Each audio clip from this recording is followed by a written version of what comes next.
This is Life, Love, and Pursuit of FI with your host, Austin Culp. And Greg Gasking. Today we're going to be interviewing Amberly Grant of AmberlyGrantFinance. Amberly, how are you? I'm fantastic, thanks. Perfect. We're happy to have you today. Very happy to be on. Perfect. Well, let's get started. So, was there any point during your journey that you kind of wanted to just give up and not pursue FI anymore? I haven't been in the pursuit of FI like really strongly for very long. So I would say my whole life has just been about reading about finances and like hoping one day that I would make enough money that I can actually do something with all the knowledge that I had. And I didn't graduate university until 29. And before that, I was only making about 25 or less per year, like living and doing odd jobs and entrepreneurship. So I never, I never was like could really put too many of the principles of FI together in the sense of like index investing, having a brokerage account, retirement accounts. I didn't even know what a Roth IRA was until like 6 years ago. So until I was 29, I didn't actually make much money. And then since then, I've been like full on all the things that I know how to do. I've been actually doing them. And it's been pretty easy. And in the sense that I haven't felt dissuaded from the FI path because it hasn't been very long. And I feel so grateful that I actually can be on it. That's awesome. Did you study finance like some people pursuing FI in uni? I did not. I studied strategy and entrepreneurship at CU Boulder. Nice. Mm-hmm. So what do you currently do with your degree? Well, I'm a project manager at a tech company, and I would say that has used most of the soft skills I've learned in life, not necessarily the skills I learned in university, which I think a lot of people might find with their jobs. I have like pretty much used it in everyday life, just understanding budgets, timeframes, things like that. And I use it most often in my current side hustle, which is my business. Nice. So how did your business come to be? Like, what was the passion behind that? Yeah, I have always been entrepreneur at heart. It's just the way I am. And so this current business, I actually hadn't had a business in 3 years. So I stopped a business that I had to go to university. I always felt like, goodness gracious, during university, I was like, goodness gracious, I don't know if I'll ever come up with another idea and maybe I'll never be an entrepreneur again. But that's not how the entrepreneur spirit works. Ideas find you or you find them.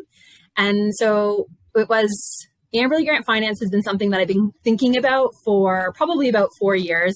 I wanted to start a podcast, so kudos to you guys doing it. I instead waited and didn't do anything for like a year and a half, tried to with a friend and it didn't really work out. And then the pandemic hit. I was in a very bad place emotionally and I figured I had nothing to lose. So I may as well start coaching people online for financial like concepts during a pandemic to help them. And then that turned into what we have today, which is a pretty awesome community. So what was the business that you had before? I used to run a nutrition company here in Denver. So I worked with luxury apartment buildings and did film screenings and workshops and cooking classes for their residents.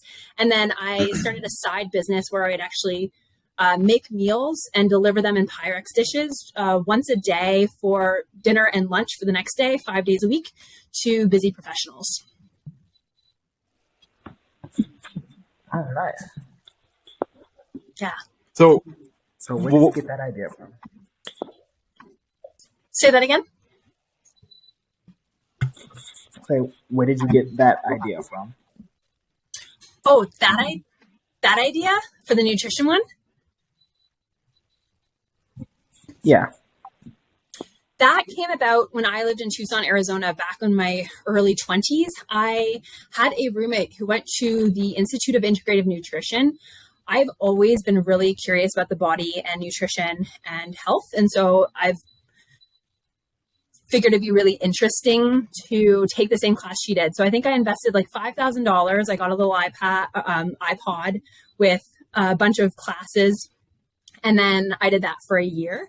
And so I learned all about like different body anatomy, different types of diets that people can go on, how to help people through some issues.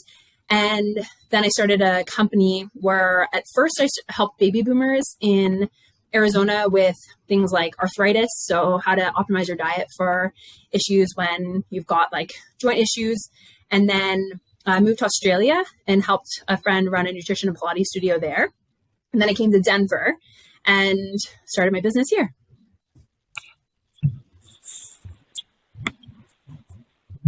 So would you say that you, what would you say is like your biggest motivation for behind doing your business and creating content like you do? I think you do it daily. Yeah. So Amberly Grant Finance has evolved over the years. It's been 2 years now since I started, almost to the day. It was like March, so 1 month from now. I was in a park down the street doing my very first live on high yield savings account, like sitting in a bush. Literally, I have the video. And that was 77 lives for 2020. So I did 77 videos in 2020. At that point in March of 2020, I started a Fin Talks. At that time was called Fin Zoom, but Fin Talks, where me and at that point 4 friends came on a Zoom meetup to chit chat a financial topic that I pick every week. That's now grown to 50 to 60 people. And then I have finally, literally a month and a half ago in December, started my proper Instagram and Facebook pages where I actually post content online for other people to find me, not just word of mouth. But so I post some sort of educational thing daily, normally like a reel about real estate investing, investing your money, how to work or not work with a financial advisor. And every day we're posting something, and probably will continue to do that, maybe up the posts. For eternity. Nice. So what would you say is, how do you plan to scale your business? Oh, great question. So right now it's about just getting content out there still, even though it's been 2 years. I definitely would say took like a 6-month hiatus of actually putting content out there. So right now it's putting content for free for people. I'm accepting donations now, which is really cool. We've gotten over $370 of donations in like 3 months. So I think that's great. I do one-on-one coaching, which is something I'm not actually pushing at all. Just people come to me and then I'll charge them to work together. So what we're actually doing in scaling is our mentorship program. We have this really awesome program at Amberly Grant Finance where I have mentors who've signed up who have some sort of background. There might be CPAs. They could be people who have already fired, young people who have a niche in like real estate or something. They signed up to be mentors and they are vetted by me. Then we have mentees who sign up and they go through a form so I understand what their needs and where they're at in their life. And then we pair them. But we don't pair them like just one-on-one. We pair multiple mentees who all have the same goal, such as like options trading, real estate investing, just general finances who've never, if they don't have any of their finances in order, then they'll like be in that group, like the beginner group is what I call it. Try not to call it beginner, but like maybe getting your financial stuff together group. And then we always pair 2 mentors with it. So the cool thing about that is the mentors can work off each other, and we also have a list of guest speakers, right? So people that from that original list of mentors that signed up can be chosen to be a guest speaker in this. It's 3 months long, 6 sessions. You get a free book and your mentor gets a gift for participating. And we're in round 2 and it's quite successful and people are really loving it. So that's like one of the things we're doing. And then of course, I'm going to start a YouTube channel, but let's just say, who knows when that's going to happen.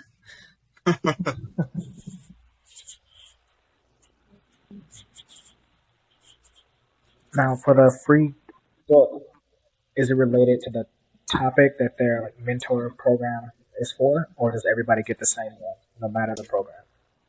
It would be much more efficient if I got everyone the exact same book. It'd also be cheaper for me. But no, I have actually some of the books are behind me. I have a list of books that people can choose from. So there's 5 they can choose, 4 they can choose, 5th one is optional, or they can say like related to what they're doing. Like I don't have an options trading book on the list of 5 because it's such a niche topic. I'm not going to bother. So books such as Simple Path to Wealth, The Fire Planner by Michael. We've got The Wealthy Barber for very like beginner people. I think it's a fantastic book to get them started in understanding, especially if they're young, because compound interest. And then the Choose 5 Blueprint book that they have, I think is a really great one as well. So those are the 4 you can choose from. And then the 5th one is, whatever I choose for you. Would you say that your childhood really kind of pushed you towards where you're at now? Like, did you start saving from a young age yourself? Yeah, I did. Grew up pretty poor, so didn't always have like the necessities of life. I should say, actually, I've always had the necessities. I've always had food, shelter, water, health care. I'm Canadian, so I grew up in Canada. Healthcare and education were always taken care of, and they were really good. And I'm really fortunate because I don't think I'd be here today without that like social capitalist structure. So that was really cool. But, we didn't have anything extra. So I always joke that like we didn't have a fridge for like a summer and a winter. And we would just use a cooler. And then in the wintertime, we would use the windowsill. And we had a really old house that we rented. So it was freezing all the time. Like couldn't afford oil to heat the house. So we keep it in the 50s and like have like 5 layers.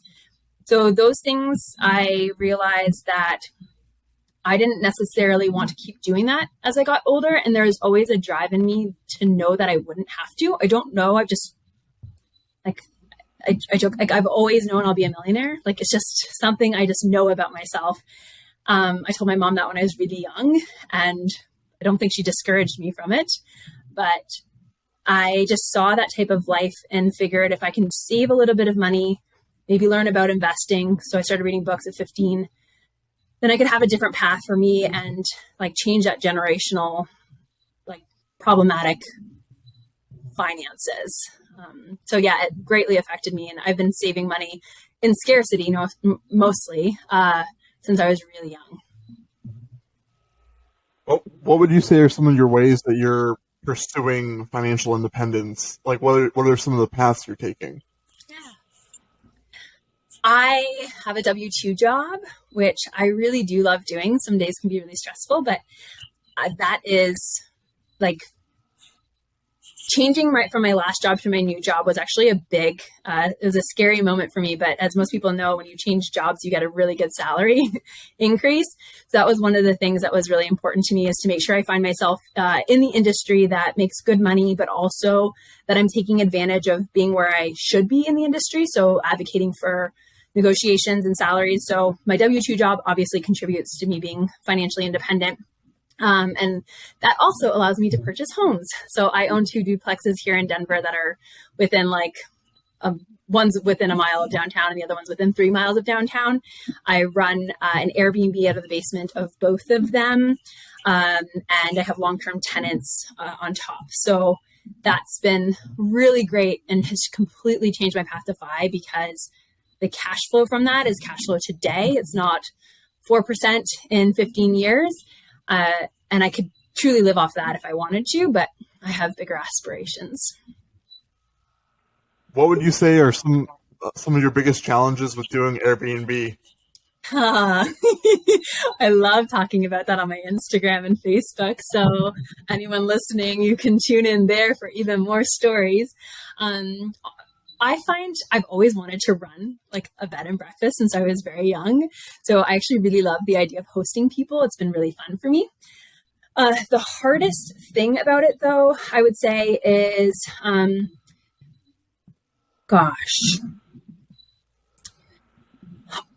honestly, competent cleaners. So like one of the problems I find with Airbnb is you have a standard, like I as a person have a standard of what I want my guests to walk into. And as someone who I pay for cleaning, they don't necessarily have that same standard. A lot of them want to work with you really well because they get paid if you have bookings, right? So you work together hand in hand, but it can be difficult to find people who are going to like clean like the bottom of the shower, even though that to me seems like just a wipe it down type task. So cleaners can be really bit difficult to find. Guests who I've learned if they break one rule, they're probably going to break like 5. So always set really good expectations with them from the beginning, especially if they break that first rule, like tell them no, because they could be like what my guest did today, which was come in yelling about White Claws, how she just wanted her boyfriend to buy her more White Claws, which I don't think she needed them anymore. They also snuck in a dog, and then they were like partying at like 12:30 last night and yelling. So that can be disturbing of my sleep sometimes. Wow. Are there more properties in your future? I like to joke that properties just fall into my lap. So I was approached about one in Longmont actually 2 days ago. I've been trying to, you guys know who Pete is, Mr. Money Mustache. We love where he lives with, I have a few friends on this block now, and they've got a really great creek behind them and little train tracks, and one of the houses on the block went up for sale. They always text me when one goes up, and I'm looking at it, but it's not an income producing property. It'd be like, oh, our family house. And I don't know if I want to have a non-income producing property, even with future family. So I haven't made an offer on it, but I have until the 10th. So the answer is more than likely one's in my future, especially before I quit my W-2 in a couple of years, but I don't know when or where. Yeah, that's absolutely fair. And if you do decide that, it's personal preference. Yeah. Would you say that Airbnb it created a positive spin in your life, even though some experiences can't be mitigated? Would you say it's been positive overall? Oh, hell yeah. Airbnb has allowed me to have discounted rent to friends in the house. It's allowed me to have same thing. My tenants get paid they're now my cleaners because I trust them. So my tenants get paid to clean properties, which is really cool. It's just opened up an entire world of possibilities, especially monetarily. My properties cash flow, whether I Airbnb them or long-term rent them or short-term nurse rent them. So it doesn't really matter what happens with the laws in Denver. I'm not fully reliant on Airbnb. I'm just going to take the cash cow at the moment and enjoy the ride. But yeah, I've really loved it. Yeah, that's absolutely great. I think it's also a really great way to build your wealth. Yep. Do you also invest in the market? Yeah, it's something I haven't done much. So most people have a great portfolio because they've been working since they were 22 and had a 401k. I've only been 4 years in the market, basically, since when I was 16, I invested and then took it all out when I was running my company here in Denver, and then only started investing again 4 years ago. So I don't have a lot. I just started reinvesting in my brokerage account because I bought 2 houses in Denver with 15 and 20% down, which means $100,000 per property. So a lot of money has gone into real estate, and now I'm focusing on brokerage accounts. Gotcha. What type of investments do you usually invest in with your brokerages? ETFs, baby. Yeah. Yeah, VTSAX and chill. Yeah, I mean that's a very popular route. For people who don't know, it's a total stock market index, and it's one that Vanguard offers. And it's a very popular route to wealth on our community. Yeah, I'm not interested. So VTI and VTSAX is where I'm at. So mutual funds and ETFs. Honestly, I have no interest in learning about individual stocks. I have no interest in learning when to put my money in or when to take my money out or when earnings are happening or what the market's doing. And to me, my time and energy are much better focused other places. And so when people they want to play in the market, I just think sounds exhausting to me. I'd rather educate people on finances and run my houses. So do you foresee yourself ever leaving your day job and managing your properties just full time? Yeah, that was my plan for this year, but my partner's Canadian and he legally can't work here for like a year. So he is now retired watching my properties and I'm continuing to work. So he got to retire, but I'm still working. We'll see with this new Airbnb, it might help out. But for me, I'm going to keep my job for a couple of years. I've got some plans that require it. Yeah, you gotta build that cash flow up for the next property. Exactly. Can't give up your W-2 if you want to buy a house in like a year and a half. So what would you say is really the number you want to hit for FI? If you have a number, within our community, there's lean FI, post, and then regular fire, then fat fire. Good question. So originally, I thought $1 million in my brokerage account, right? 4% rule. I get $40,000 a year. That should be good. I guess technically with my properties, I'm there at the 4% mark, is meaning I can put $40,000 in my pocket a year from my properties and live off that. But that's not enough money. That's not really what I want. So instead, I'm just moving my laptop because it's buzzing. So for me, I think properties totally change that, right? So if I had a number before, the number is different, unless the number is like a monthly amount. So I guess my thought is $10,000 a month. And then I would feel like, I shouldn't say feel comfortable. I'm comfortable now. I don't spend a lot of money. But then that would allow me a lot of freedom. So I guess maybe between 7 and 10. And I could say bye and be okay. 7 to 10,000 per month. Okay. Yeah. Now, within our community, for those who don't know who are listening, there's a term called geo arbitraging. Right, and it's where you take current standard of living and currency of the country you're living in, and you move out of the country. You mentioned you're Canadian. Do you plan on moving back to Canada or moving to another country once you hit fire? Yeah, travel is like a huge part of my life and like my heart. So my partner also, he did a motorcycle trip from Vancouver to the tip of South America and a lot of the way back. So he's also quite adventurous at heart. So we both agreed that we would be happy to live in other countries for a while. I want to spend 1 year in Scotland.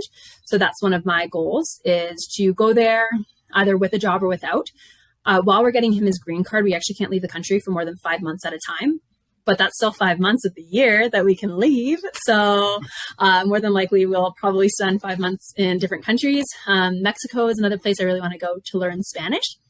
And he's totally into that because he spent a lot of time in Mexico City. And we also want to get a sailboat. So our goal for like the next 4 or 5 years would be, in the 4 or 5 year mark, is to get a sailboat and sail the Mediterranean and Bahamas for a year.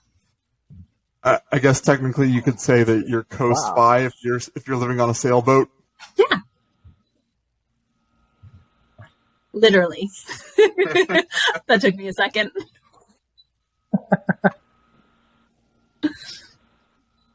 Have you ever been to Scotland before? Yeah, I spent 2 summers in a row going because I loved it so much. My grandfather is from Aberdeen, Scotland, and my grandmother's from England. So I got to see where my grandfather was born and where my great-grandfather's was married, in like the flat that they were married in Aberdeen. So that was pretty cool. Nice. Yeah, I've only been to Edinburgh, and I went in the winter they had a Christmas festival. Okay. It was just absolutely beautiful.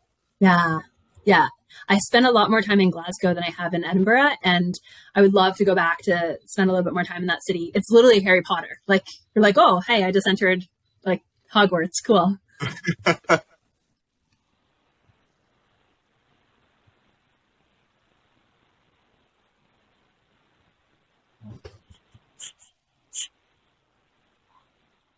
So with all of your time and the mentorship that you do with your business and all of that, what would you say would be the best piece of advice that you could give to people who aren't on the journey but might want to get started? Oh, first things first, read a book. I think that a lot of people won't even read one book, and that book could totally change the path to your life. And truthfully, if you're a beginner, depending on your age, I would read The Simple Path to Wealth, or if you're young in your 20s, The Wealthy Barber. And those will totally change your perspective on investing and what you're capable of, which is so important to change that mentality and mindset. Yeah, absolutely. Who are those books by? Simple Path to Wealth is J.L. Collins, and The Wealthy Barber. Do I have it?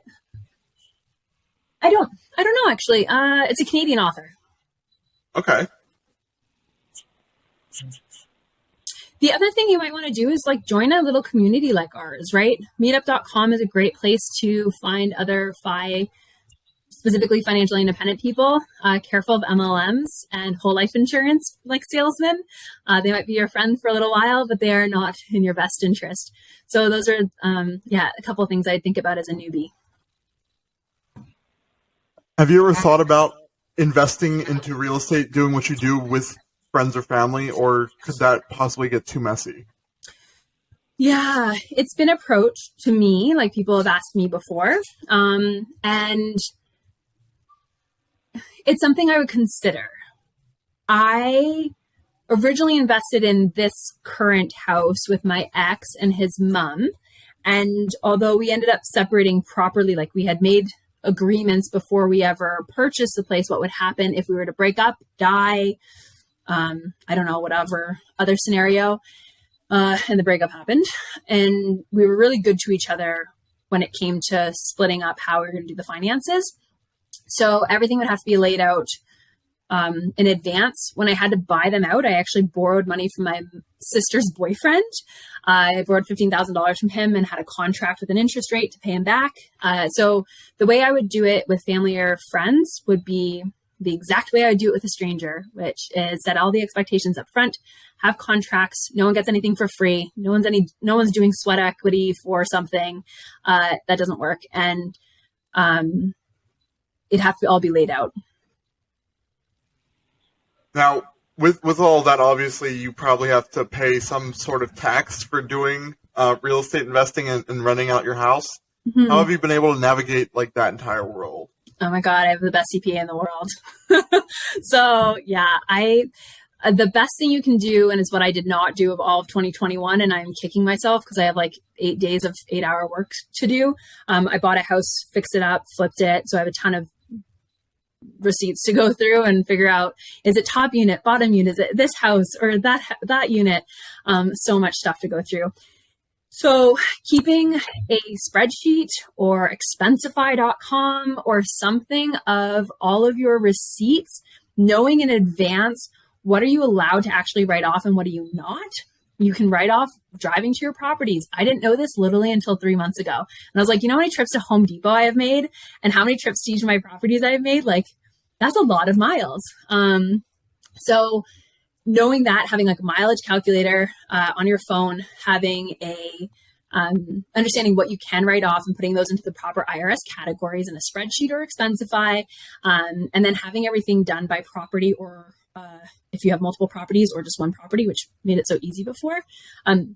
Putting all that together for your CPA so that they can do all your taxes and they can figure out, is it best to do something by room or by square footage? They can figure that out. They can run the numbers for that. That's not something that you need to be aware of. Do you think that having a CPA has kind of improved the value of your life and made your life a bit easier? 1,000%. $250 for them to do everything for me. And I have a great relationship with them. I literally was just texting them today because I was wondering, what was I wondering about? Oh, I had to refill out the W-4 form. So that's the form for what's your tax allocation for and deductions for work. And I was like, because I have 2 properties now and I make money, should I be changing this up? And so I'll expect an answer from him. Yeah, just having someone in your back pocket who's on your side when it comes to money and the IRS and that tax code is really great. And someone who's not like a total square, like it's kind of weird to say, right? But you want someone who understands the tax code and knows how to help you benefit from it. Because some people just want to like you fit into this box, this is how it goes, which is how it works. But there's also gray areas if you know the tax code well enough. And I think that's just important to understand all of the rules. So with a CPA, that being one aspect of your team, who else or like what other type of team would you want to build out to help you along your journey? Oh my God. I just realized yesterday that I employ like 3 people. I didn't think I'd be here in my life. So I have a cleaner, like my tenant is my cleaner for my Airbnbs. We're going to Canada for 4 months because, as I mentioned, my partner is Canadian. We can't stay here. His visa's up. And we're supposed to have an interview to get the visa for him to stay or come back in the country, but it's being pushed by months. So we're going to Canada, meaning I cannot clean my own Airbnbs or he can't clean them. If something breaks, we can't fix it. So we've got someone we've on standby. Austin, you've met him before.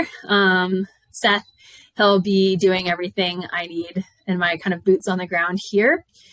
I have employed now for AmberlyGrantFinance. I have this incredible gal who has made my life absolutely easy and amazing.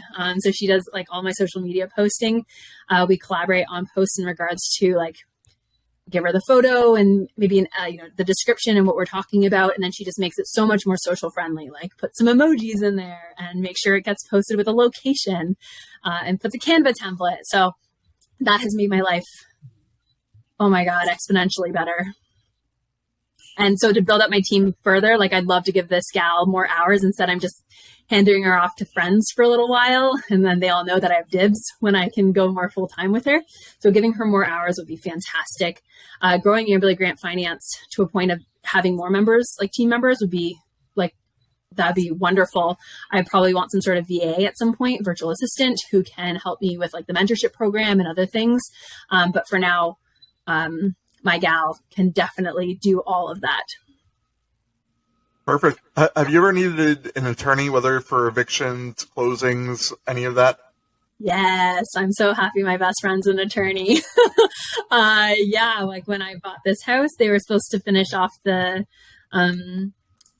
electric to code, and I signed the paperwork that we would buy the house, and I gave them their money, and they didn't come back. So thankfully it was all in the contract. Everything should be written in contracts when you're dealing with real estate, with tenants or anyone. And so when it took them a year, but finally at that point, Excel Energy, our energy company, kept threatening to turn our energy off, or our electricity off. So I had my friend write up a letter to them that they better get their stuff together and show up at the place by Friday, or I'm going to invoke the clause in my contract that said I can, if they didn't vacate the premises and do everything by the time we closed, I can charge them $250 a day to like as a penalty. And it was 1 year later. So although I'm sure a judge wouldn't give them $250 a day, or like me, $250 a day, they would give me a significant amount with all the pain and trouble that it would cause. And I would just get someone else to do it for a lot more expensive than they were going to do it. So yeah, I've had to use that. Always get a real estate attorney to check out your leases to make sure that they are actually to like the law of your city and county, because that changes all the time. Denver just changed in January. It also changed last October for what's allowed in your lease and what you have to give tenants. So that's really important. Thankfully, no evictions. I have had the best tenants. How is, I know, part of your net worth is your network. What about a realtor? Yeah, fired that guy. No, I don't have a realtor. I did my last deal myself because my realtor screwed me on my first deal, tried to screw me on my second, and so I cut him out, gave him a very nice commission that did not deserve, and we don't talk anymore. Gotcha. So for those who might not understand, are you referring to a for sale by owner where you can represent yourself? So yeah, the owner represented themselves, and I, as a buyer, represented myself as well. And I'm assuming you just found a title company to essentially be like Switzerland, just to manage the transaction. That's exactly, yeah. So I wrote the contract with that lawyer friend. In Colorado, it's a plug and play contract, so it's actually quite easy to do the real estate contract. I also used multiple contracts as examples to make sure I was getting everything right. Most people shouldn't do this, but because I got pretty screwed, I don't know if it's the right word, but in trouble with the first deal that I did. I learned everything I could about real estate in Colorado after that, because I just felt like I just didn't get the right. They did me dirty, and so I felt very comfortable going into this deal, negotiating it, talking about it, understanding comps, so comparable sales in the neighborhood, and coming to a good price. Also, the place next door had just sold as well. So the owner had both of them, and they sold it to the tenants there. So it wasn't a smooth transaction whatsoever, but I knew what I was doing there. Has your real estate experience ever been so much that you just wanted to give up real estate altogether and focus on just investing in the market? It hasn't. I know people who's literally debating right now selling their 2 properties and getting out of this. No, I would say I probably was at my wit's end last April, May, June, when I was flipping the house that you've been to. I was doing it by myself while working a full-time job that's at that point especially demanded more than full-time from me. I was just burnt out and wasn't delegating enough. So it wasn't until I found a cleaner for my Airbnb over here, so I didn't have to drive 50 minutes to clean, go back and still try and do my day job, run to Home Depot, fix up the house, paint it, fix things. That was one time when I thought I might have gone in over my head. And then my network is my net worth. So I threw myself a birthday party and had a ton of people, 12 people show up at my house, and they did a punch list of like 17 items and helped me out so much. And then I had another friend who you guys know, Jason, who came out and stayed with me for free for like 3 months and helped me redo the flooring upstairs and paint and just generally be the best friend ever while drinking wine and eating chips and ice cream and redoing this house. So that was fantastic. You all came out, so like 25 of you, and I know we did a couple of things while you guys were out. So yeah, I was in over my head, and then I just got saved by my community of awesome people. That's awesome. So Yeah. for those who might be wondering, where can people find, you mentioned you do a Tuesday talk, Yeah. which is very popular. There's a lot of people who attend. Where can people go for that? And do you also host in-person meetups? Great question. So yeah, if you want to ever find me, the best place to know, like to actually get in contact with me would be my website, AmberlyGrant.com. In there, if you are interested in joining Fin Talks, it's a Tuesday talk at 5:30 Mountain Time for 1 hour. I choose the topic every single week. I love suggestions. And we have guest speakers, presenters, and our 100th Fin Talk is March 15th, where we're going to have a little extravaganza on the Zoom. You can put your email address in that little Fin Talks link on my website. I also have an in-person meetup that's happening for this year number 2, and we're actually going to be giving out little swag bags. So this one is July 8th, 9th, and 10th. We do it after Rocky Mountain Camp Fi so that people can go and have a really cool Camp Fi experience if they want to stay the week in Denver to explore, and then they have a second meetup the following weekend. And Fin Talks meetup is just like, I don't know, we're not like learning the entire time. We're just hanging out as cool people who like to talk finance stuff. We do have a night of presentations, and it's normally got some like fun, famous people in those talks, and people from our group who have some cool niche subject matter to talk about. You can talk about your experience, Austin, last year. My experience in what regard? Oh, Fin Talks retreat. Oh yeah. It was amazing. Amberly really was able to, I'd never been to Colorado before, and being exposed to the community in person was fantastic. Being able to meet Pete, Mr. Money Mustache, just an amazing person, and the community is very welcoming. And, doing this podcast with Greg is, just trying to build and give back as much as we've gotten. So I think that's really just the purpose of this podcast, is to give back to others who might want to learn as well. Yeah, I love that. You talked about this some way to give back last year at the FinTalks retreat, or FinZoom retreat is what we called it last year. And so it's really cool that you have actually taken the leap to do that. So congrats. I appreciate that. Thanks. I feel like the goal is to be able to speak at a conference next year. Well, not next year, but next one available. Whether it be your event in July or, one of your meetings, we can always work something out. Totally. Yeah. I'm always looking for speakers for everything I do. And the speaking circuit's very fun. I think I did 5 talks last year. And although exhausting, really wonderful. So yeah, you guys will get there. So do you have any coming up this year? No. This year is a bit of a weird year for me. So I have to go to Canada for 4 months. We have FinTalks weekend, and then I don't know, some things I'll probably announce soon. And then my goal is maybe 2023 to really get back in the speaking circuit and hit it hard again. Podcasting is what I'll be doing this year. do you have like your own line of apparel? No, but I'm getting mugs. I have stickers, but I don't sell them. But I'm getting mugs for FinTalks weekend, so that'll be really fun. So with FinTalks and CampFi, do you charge money for people to attend FinTalks? The online version, no, donation-based only, which I will 100% accept all of your money. And on the FinTalks, yes. So last year it was only $50 for 2 events, and everyone got free lodging, and you just had to donate to your host. So this year will be different.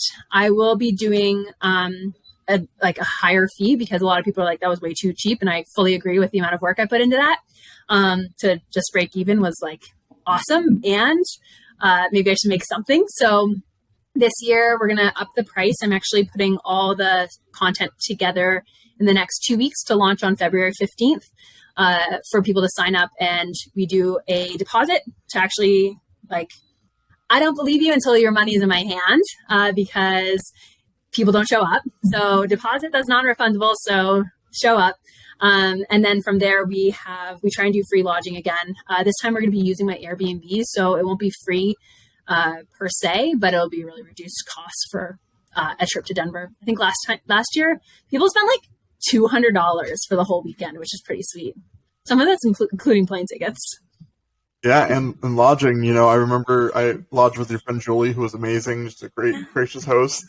For example, just let me know when the sign-up sheet comes out, because I'm going to write it off as a business deduction. I'm going to, give the podcast, it's like full out there and network out there, so I'll just be writing this off on my taxes. That's the great thing about traveling when you've got a business, is that that's what you can do. We'll have you speak, so then you can really have it as a write-off, not only a marketing opportunity. Perfect. So, Amberly, you mentioned something called CampFi. For those who might not have ever heard of CampFi, could you explain that a little bit? Yeah, CampFi is awesome. All right. So CampFi, I was so skeptical on the first time. And Steven is so awesome. He's the organizer of CampFi. CampFi is a weekend that is 3 nights, 4 days, which is so perfect because you actually get to know people. You show up in some location. He has them around the country, so it might be Texas, California, Colorado. He has one, Florida, and you show up on a Friday, do like meet and greet, and then you've got the next 3 days to get to know people. So Saturday, there are like 2 speakers on Saturday, 2 speakers on Sunday with some breakout sessions, but it's not really about the speakers or who shows up in that regard. It really is about the people who show up, 30 to 50 of us, getting to know each other, having drinks and food together all day long, and solidifying our plans to FICE, making new friends, lodging together, which is like a really unique experience as adults because you don't really have sleepovers with people anymore. So it's really fun. And you drink together at night. And yeah, it's just a really great opportunity to meet people in the FI community, get a little bit of information and knowledge, and then really you come away with such awesome and strong friendships.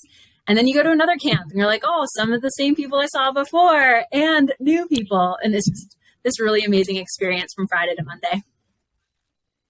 That's awesome. How much does it usually cost? $450. Do you believe that price is worth it? 100%. So that's actually what was my hesitation. And I know a lot of people online when we post about it, because I love to, I have goals where I like try and sell out as Camp FIs.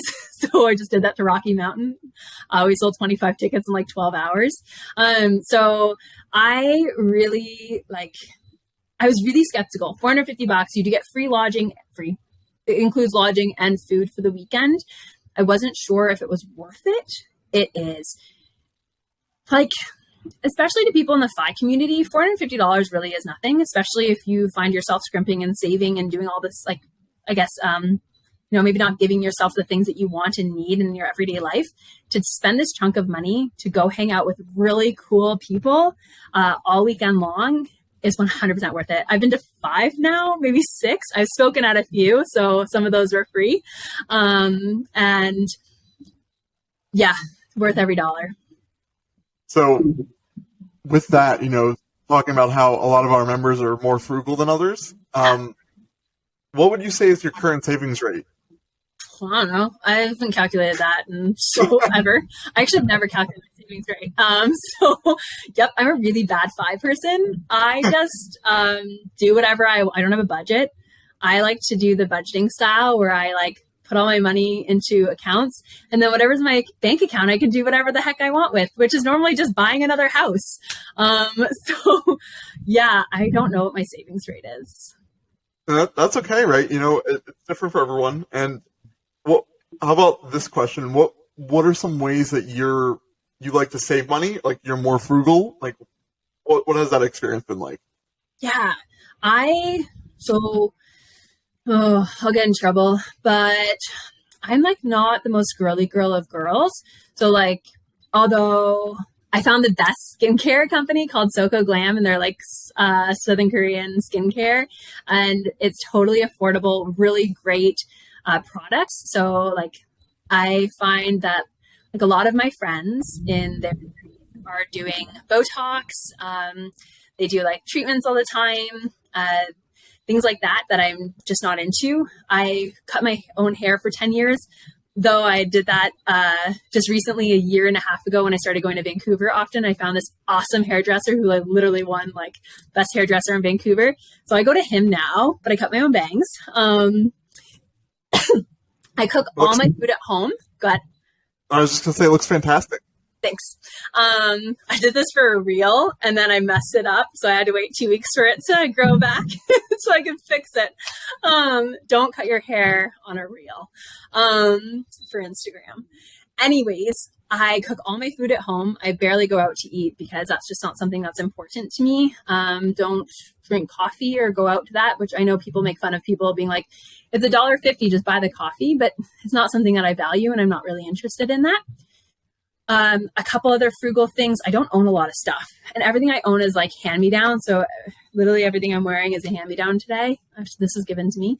All my furniture, I dumpster dive. So I find things in dumpsters and not try and buy things new as much as possible. Sometimes you have to. I travel really frugally, so that's just something that it comes naturally to me. And what else?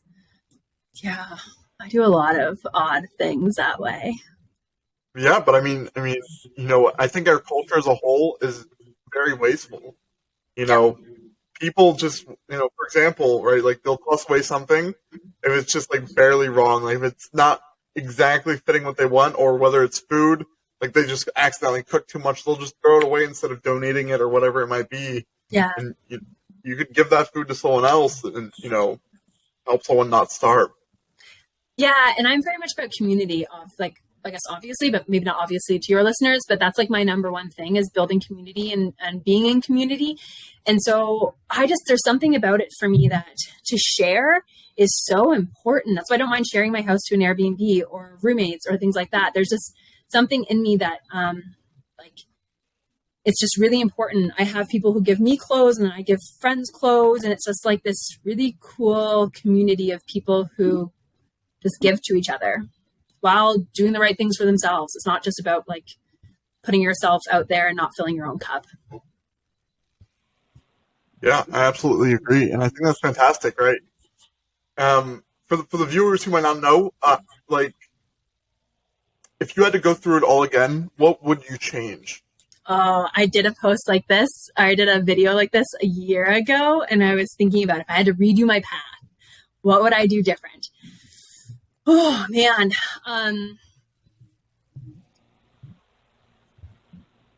So that's a great question. We can circle back to it. No worries. If you need time to think about it, because I have another question.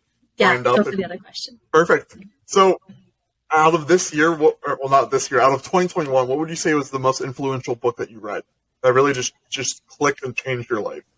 Oh, good question. Okay, this is so sad, but it's not. Okay, it would have been no book about life or anything like that.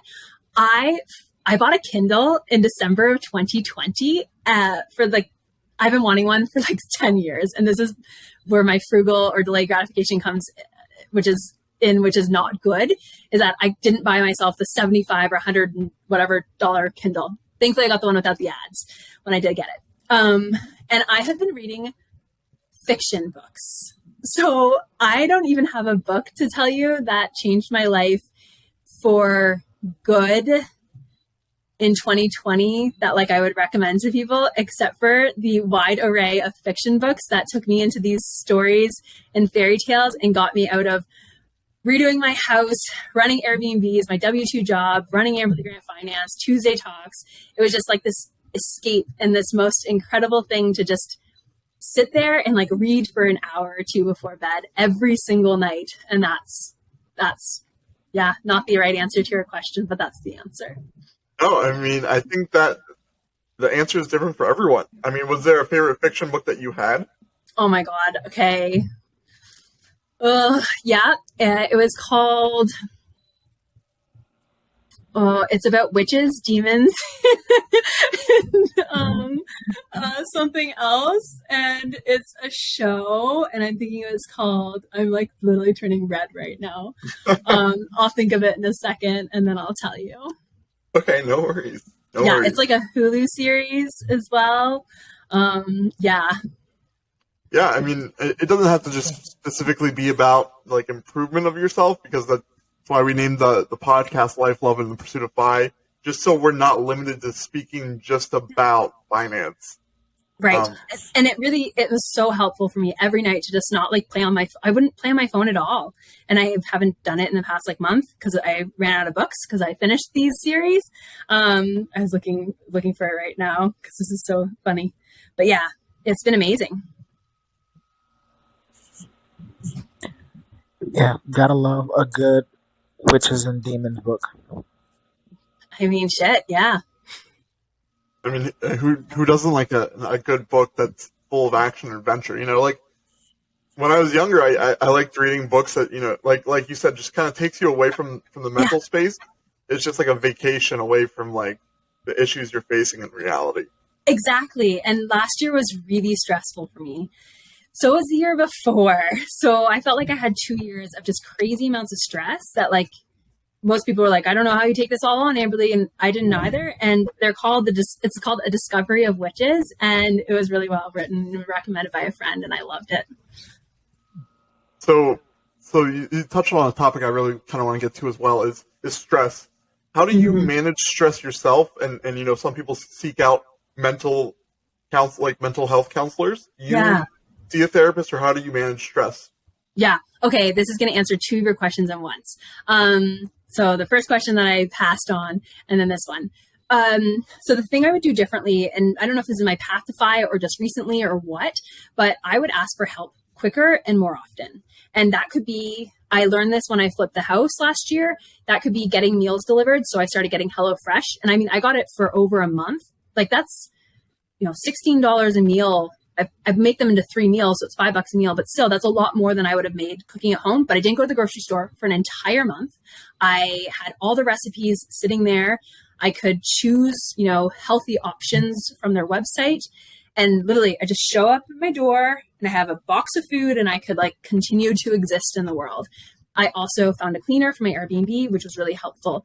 So I would delegate, which is why I hired someone from my AmberlyGrantFinance brand to do all the things that I'm not good at. And I'd spend hours thinking about, I don't want to spend 4 hours doing something that literally takes her 15 minutes. It's insane how her skill sets just complement my inability of skill sets on certain things. And how I manage stress. So that to me would have helped me out a lot last year and the year before to have delegated and to ask for help. I learned that during my breakups to start asking for help. I see a therapist. I haven't actually in the past 6 months. I think I stopped seeing her in June of last year. It was actually right after I bought the house.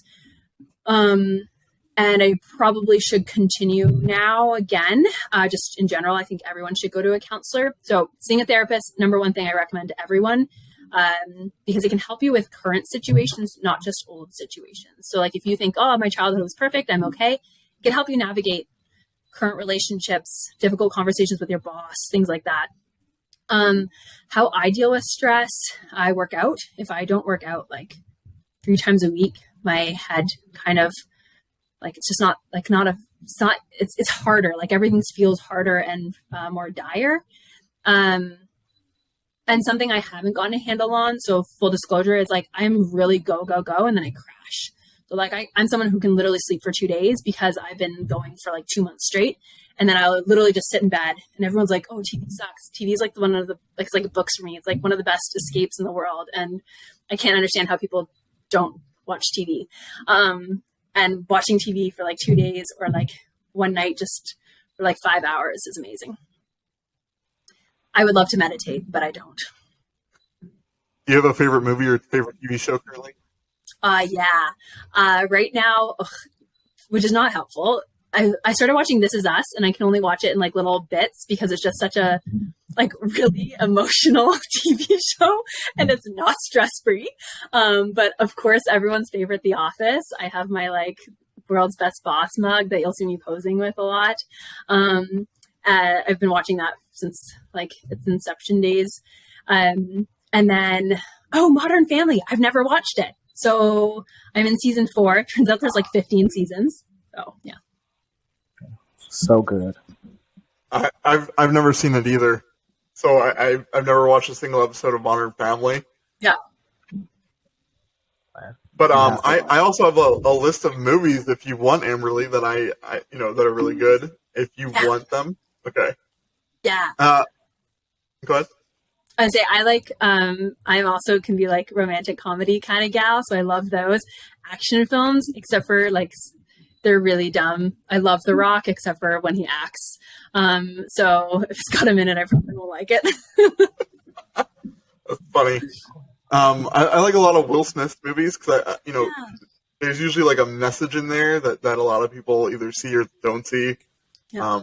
But yeah, outside of the podcast, I'll send you the list of movies that I recommend. Awesome. Did you buy his new book? Yes, Will by Will Smith. I am currently on chapter 4, and I'm reading the Audible, and it is just so inspirational. I love it.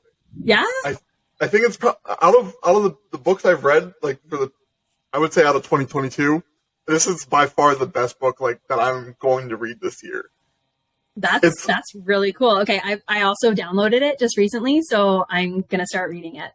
Is it do you have it in Audible or do you have it in? I have it on Google Books or something. I'm trying to see if I can send it to my Kindle. But I was just looking at it. It's on some sort of book platform that I have on my phone. So yeah. I don't know. So Will Smith actually narrates his book, And for 10 hours, it's like a movie, right? You're just hearing about his life, and it's so good. That's awesome. Okay, that's good to know. Yeah. So if you ever had to try an Audible, I recommend Will by Will Smith. Yeah. Perfect. Amberly, thank you so much for your time. It's been a pleasure. Thanks, guys. It was really nice seeing you in person in 2021, and I hope to do so again in 2022. Absolutely. Just let me know when you are sending out the link to signing up, and I'll send you the money immediately. Just take my money, Amberly. Yeah, I'll take it. Awesome. Well, I appreciate it, and this has been an episode with Life, Love, and the Pursuit of FI with your host, Austin Culp. And Greg Gaskin. And our guest, Amberly Grant of AmberlyGrantFinance, and it's been a pleasure. I hope you have a good rest of your night. Thanks, guys.